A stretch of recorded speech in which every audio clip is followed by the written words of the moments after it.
The Supreme Court has held that the Sixth Amendment guarantees the right to counsel, the right of defendants to procure the assistance of counsel.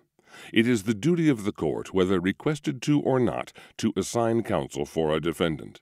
Is that defense going to be adequate? According to some in Hamilton County, it is not. It begins way back in the 1970s, really, here in Hamilton County, and that is that people were being sent to jail on non-payment of fines when they were too poor to pay the fines. And so they spent time in jail working off the fines. And it's the old debtor prison type problem. And so it was filling up the jails. And so we filed a lawsuit, Powers versus the Hamilton County Public Defender Commission. And the claim in the lawsuit was that the public defenders weren't raising the issue of indigency on behalf of poor people when they were facing the possibility of going to jail for non-payment of fines. And it turns out that the public defenders were just letting the issue go by and not arguing with a judge that this person is too poor to pay the fine, and so they went to jail. It wasn't very good representation by the Public Defender's Office, obviously, and we call it ineffective assistance of counsel. When you think about Gideon versus Wainwright and the right to counsel, much less the right to competent counsel, it's very new historically. And I mean, for indigents, one would have the right to counsel, but it need not necessarily be provided to someone who couldn't afford to pay for it. So Gideon versus Wainwright, which expanded that right to folks who couldn't afford counsel, that is, said, you know, having an advocate should not depend on the amount of money in your pocket. It's, you know, it was 40-ish years ago, so it's not had a lot of time, historically speaking, to get its gears working, and it's had a sad trajectory, in my view. For many years, it was essentially meaningless. You know, you had lawyers sleeping, and courts of appeal would find that to be not a problem. You had lawyers drinking. There was a guy that was executed in North Carolina, despite the fact that his attorney admitted to drinking 12 shots of rum every night during the capital trial. It's completely ineffective. The first issue that we have that's very unique to Hamilton County is that the political system is all interconnected to the point that we do not have an independently functioning public defender's office. As most people know, Hamilton County is a one-party town. Everybody who works in county government, by and large, is Republican. I don't say that to put judgment on, you know, the particular parties, but there is no system of give and take. There's no pushback. There's no checks and balances that exist. So you've got a public defender's office that, by and large, answers to judges on the bench and answers to prosecutors in the prosecutor's office 10 times more than they are interested in representing their clients. So, you know, there's this system in place where people are afraid for their jobs, afraid for their reputations, and basically bend over backwards at the PD's office to make the judges and the prosecutors happy.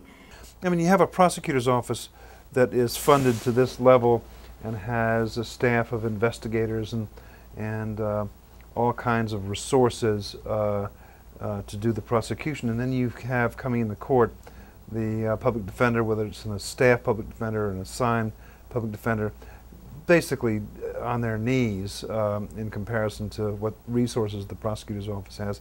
And it's not a fair fight. And it's not the kind of even-handed justice that we expect to occur in the court system. And as a result, anybody who, not anybody, but I mean a lot of people who are represented by the public defender have a basic mistrust of the court system. He told me to go ahead and plead guilty to 2 counts because they were going to try to charge me for 7. They said they dropped some of them and charged me for 2, and the 2 wouldn't get me locked up.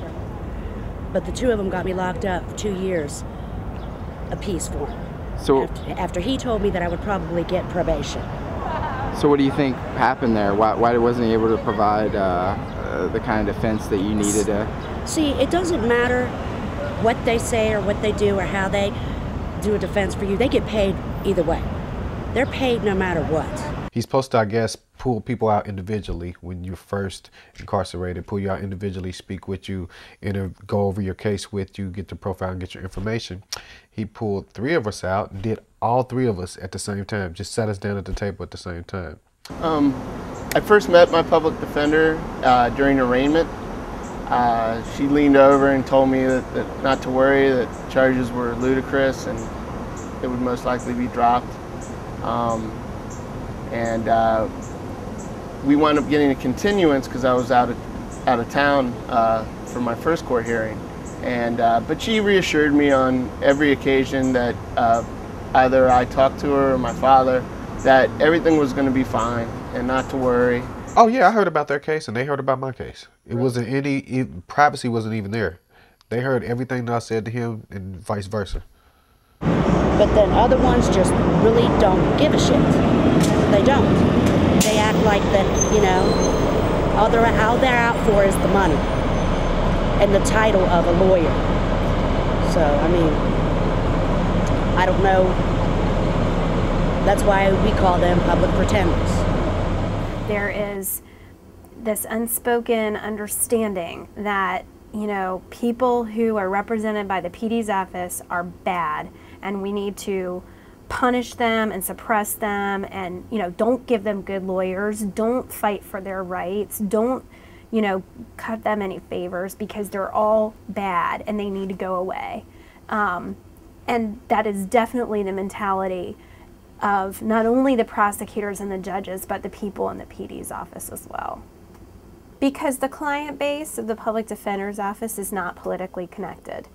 There are not clients of the PD's office who are going to go to the polls and vote out people. They are not going to lobby for money. They are not going to make political contributions. They are, by the fact of them being involved in the system at the place where they are the most disenfranchised and impoverished group that there is. Most people don't give a damn about how the public defender's office works because, after all, they're representing persons charged with a crime, and so far as most people are concerned, they're criminals to begin with. Before their trial, they're criminals because there are news accounts of them in the newspaper, and of course the news accounts are always presenting the police version of what happened. Now the fact is that 90-some-odd% of the people charged with crime are in fact found guilty. But you know, we have such things as the presumption of innocence and the burden of proof and the constitutional rights protecting those who are faced with the justice system. You know, if you're a anti-tax advocate, you know, certainly there are a lot of dollars that get spent in the indigent defense system and in the criminal justice system in general that don't need to be spent because there are people wrapped up in the system that shouldn't be there. And that particularly happens when you have a public defender's office that encourages people to plead to whatever, you know, when there's not an active defense community, when there aren't attorneys making prosecutors do their job, you wind up with not just small numbers, big numbers of people wrapped up in the criminal justice system who shouldn't be there. And so the expense to taxpayers, whether you are an advocate of taking that money and putting it back in the pockets of the taxpayers or whether you're an advocate of using that money towards other social programs, it's certainly dollars that could be better spent someplace else. I lived through the changeover in North Carolina from a system that was very much like Ohio's is now. And about 25 years ago, they started changing from what Ohio is now to something different. It was politicized, it was balkanized, and it was underfunded. It's just that this is such a low priority in the governor's budget in Ohio. It's not politically popular to spend money for criminal defense. It's the most popular item in the public budget. People in the community who care need to stand up and say this is a problem and it has to change. Yeah. there certainly needs to be more public scrutiny of the court system. There's still a lot of work to be done. It's baby steps to change. I have seen change. I've been in Hamilton County for 9 years, and I've seen change for sure. But it's been a small change, and there's got to be more. There's a lot more that needs to be done. More and more people are getting interested in changing the system and improving the system, but it's a 20-year project.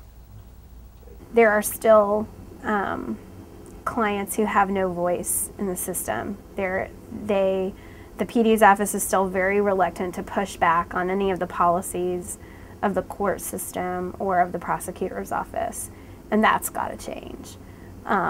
There's still very little training, and that's got to be improved. And as I've said before, I believe that the quality of your legal representation, should the government choose to try to take away your liberty or your life, should not depend on the amount of money in your pocket or the color of your skin. And those are the rocks on which I stand. And just to give an example of that unexpected spark of humanity that one sometimes needs to search for in a client. One of my clients, death row clients, he has mental retardation and severe mental illness, and an appalling background. I mean, it was. So I remember one visit specifically that occurred sometime after my mother had died. And my clients knew about that because her long illness sometimes interfered with my visits with them. So if I had to cut off a visit, I would write to them and tell them I couldn't come because I had to care for her. Anyway, this was a while after she had died, and this broken man said to me that he had been in chapel, and he was very proud because he had been allowed to hand out the programs in chapel. And he said that he had said a prayer for me because he knew that it was Mother's Day and he thought it might be hard. I mean, where did that come from, you know?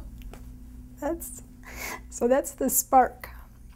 That's the sort of irreducible core that is there somewhere. And that's what motivates me to do this work. If all men and women are entitled to a fair trial, are we making sure that that happens? If a public defender's office is underfunded and inadequate, how is a fair trial possible? The answer is that it is not. Is the deck being stacked against those accused of a crime, especially those without the financial resources enjoyed by a few? So how far have we come since 200 BC, when Pilatus said, "The law for the rich and the poor is not the same"? Or is the better question, what do we do about it?